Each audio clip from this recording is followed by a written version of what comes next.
Try to be alert to the breath, what it's doing right now, and what you're doing with it right now.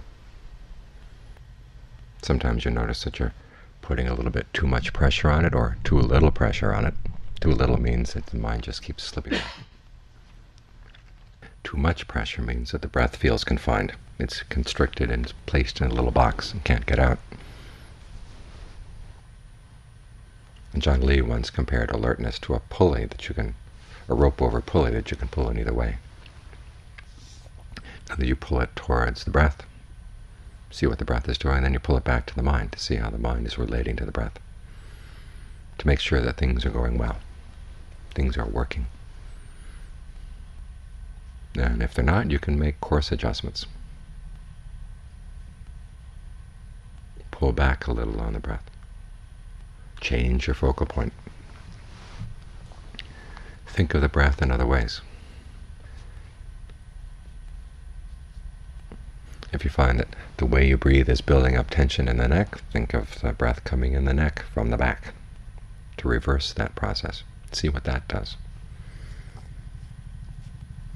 Tell yourself that everything you experience in the body right now is an aspect of breath energy. And when you look at it that way, then you can gauge whether the sensations you feel are a breath energy that's flowing well or breath energy that's constricted, that's blocked. And then make adjustments there. This simple exercise of checking the results of what you're doing and being very clear about what you're doing, it's basic to the whole practice. It's how you develop sensitivity. It's how you break down a lot of the barriers in the mind. Because often we are sensitive to what we're doing, but not sensitive to the results. Or we notice the results, but don't really realize what we're doing causing those results. This applies in all areas of our lives.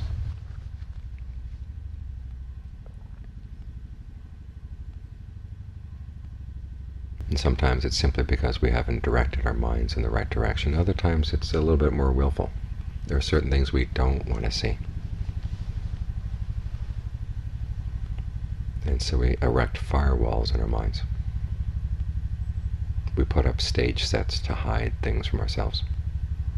Part of us knows that we're doing this, and yet part of the mind's agreement is to pretend that you don't know. This way we block off unpleasant things, and most of the unpleasant things we block off are things we've done in the past that caused harm. Sometimes things we knowingly did that were going to cause harm, but we went ahead and did them anyway. And if this is a habit with us, those firewalls get thicker and thicker, and the whole problem of ignorance becomes bigger and bigger in our minds. We tend to think of ignorance, or avijja, in very abstract terms, not knowing the Four Noble Truths, not knowing dependent co-arising, or not knowing the deathless. But you can't chip away at those forms of ignorance until you've chipped away at the more blatant ones, the mind's habit of dissociating, of having gaps. When you decide to do something unskillful. If you had the sense that the Buddha was watching over your shoulder all the time, it would be harder to do it. And so we erect a barrier in the mind, as if there were no Buddha in the world, never had been a Buddha, no Arahant disciples. And in the world that's left in our minds, all kinds of things are possible. But those walls can't stay forever, they have to come down.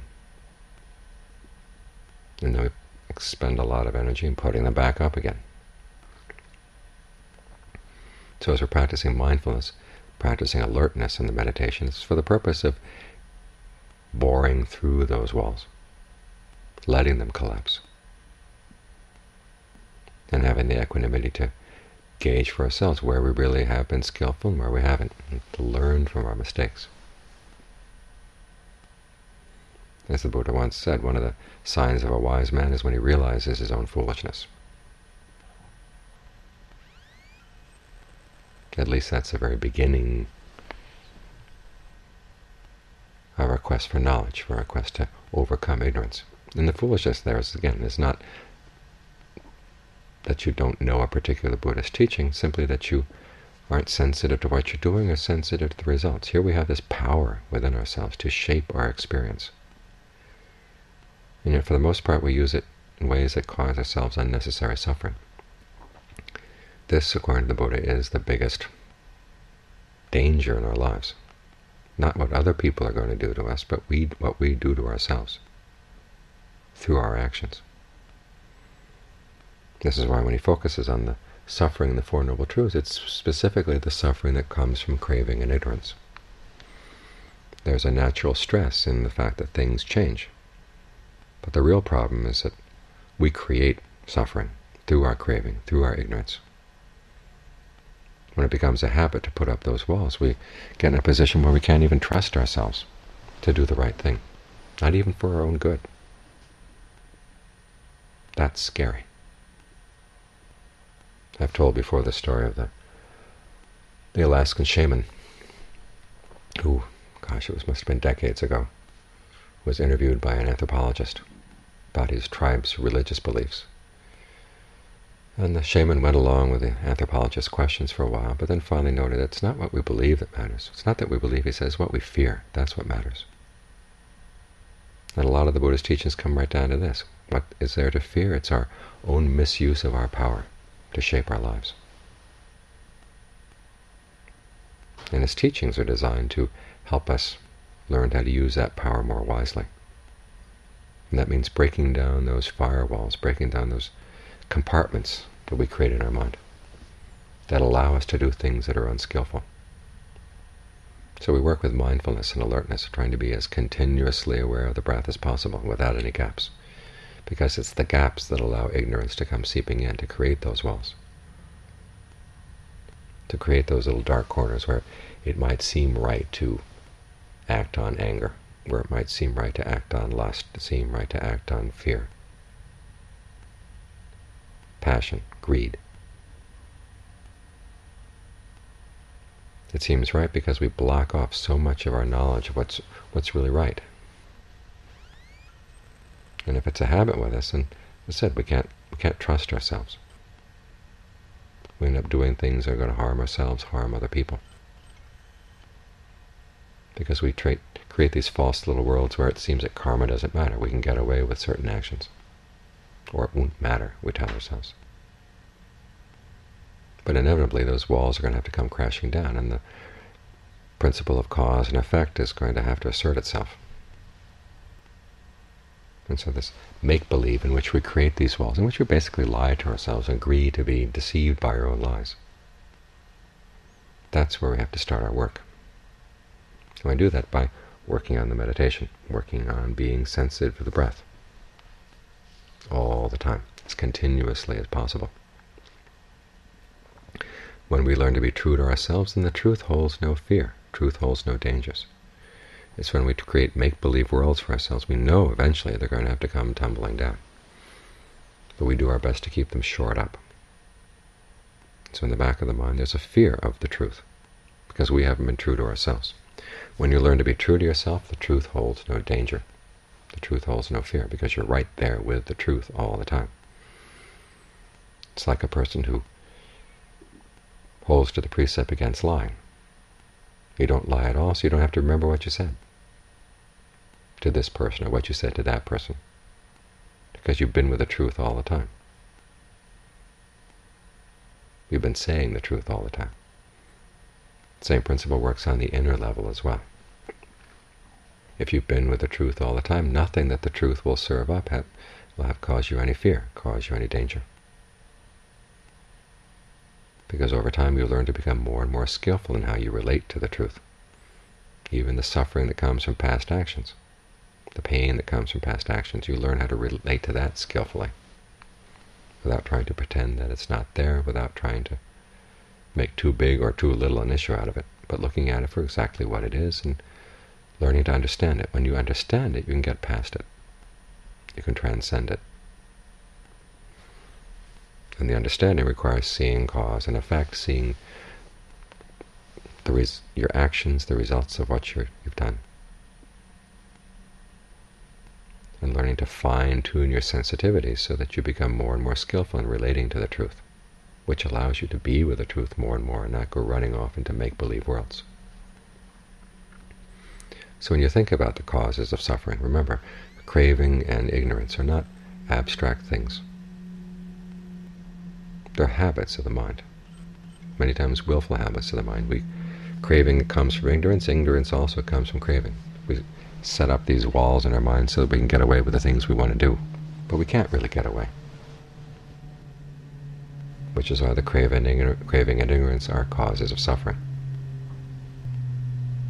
So what we're doing as we stay with the breath is not simply a technical exercise that allows us to bypass a lot of the necessary work in our lives. Actually, it gives us the tools we need in order to do that work. But it has to be supplemented also with a knowledge of what the Buddha taught. You can't simply do a technique and hope that the technique will reveal everything to you. You have to reflect on what the Buddha taught about the principle of action, the principle of its results. Generosity, virtue, all the teachings form a coherent whole. Even the teachings that we tend to regard more as the religious trappings around Buddhism are really integral to the practice. The act of taking refuge, what does that mean?